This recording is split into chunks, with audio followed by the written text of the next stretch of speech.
Guten Tag, hier sind die Nachrichten für Deutschlernende vom 31. Dezember 2025.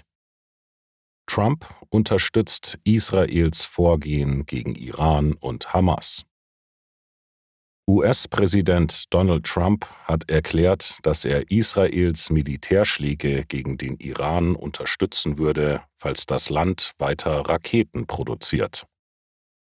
Auch die Terrororganisation Hamas im Gazastreifen hat er gewarnt. Sie muss, wie im Friedensplan vereinbart, ihre Waffen abgeben. Bei einer Pressekonferenz in Florida sagte Trump, er macht sich keine Sorgen über Israels Handeln, sondern über andere Länder, die nichts tun. Experten sagen, Israels Regierungschef Benjamin Netanyahu will mit Trumps Unterstützung wieder mehr Rückhalt in den USA bekommen.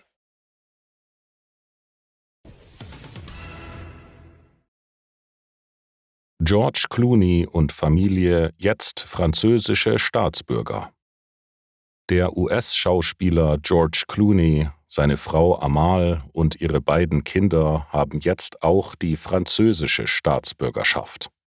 Das steht offiziell in einem Dokument. Die Familie verbringt viel Zeit in Frankreich.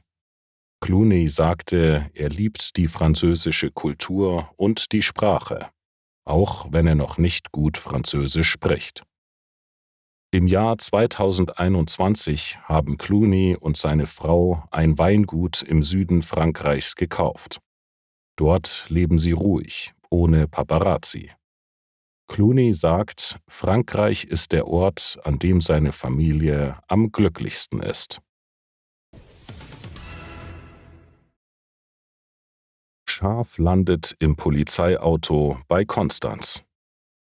Bei Konstanz hat die Polizei ein entlaufenes Schaf eingefangen. Das Tier ist von seiner Herde weggelaufen und über eine Landstraße gelaufen. Mehrere Autofahrer haben die Polizei gerufen. Zuerst ist das Schaf vor den Polizisten davongerannt. Die Beamten sind ihm zu Fuß gefolgt. Am Ende konnten sie das Tier einfangen. Damit das Schaf nicht noch einmal wegläuft, haben die Polizisten es kurz in ihren Streifenwagen gesetzt. Später hat der Schäfer das Schaf abgeholt und es zurück zu seiner Herde gebracht.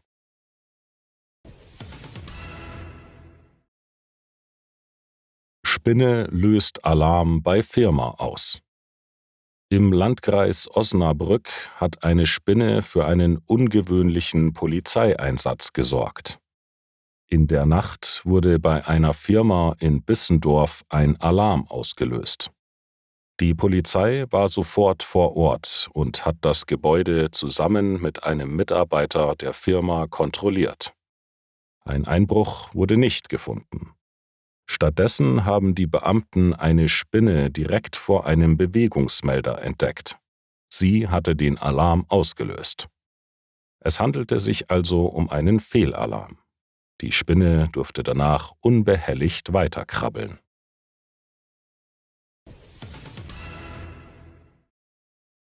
Schwarzarbeit bei Haushaltshilfen bleibt ein großes Problem.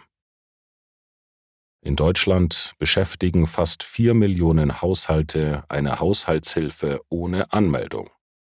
Das zeigen Berechnungen des Instituts der deutschen Wirtschaft. Viele Menschen sagen, es ist nur Nachbarschaftshilfe und deshalb nicht meldepflichtig. Laut dem IW stimmt das oft nicht. In vielen Fällen handelt es sich um normale Arbeit, die angemeldet werden müsste. Eine Haushaltshilfe kostet meist 15 bis 25 Euro pro Stunde. Im Jahr 2023 wurden so über 8,6 Milliarden Euro bezahlt, ohne Steuern zu zahlen. Diese Summe ist wahrscheinlich weiter gestiegen. Der Bundestag hat neue Regeln gegen Schwarzarbeit beschlossen. In privaten Haushalten sind Kontrollen aber schwierig, weil Wohnungen gesetzlich geschützt sind. Das waren die Nachrichten für heute.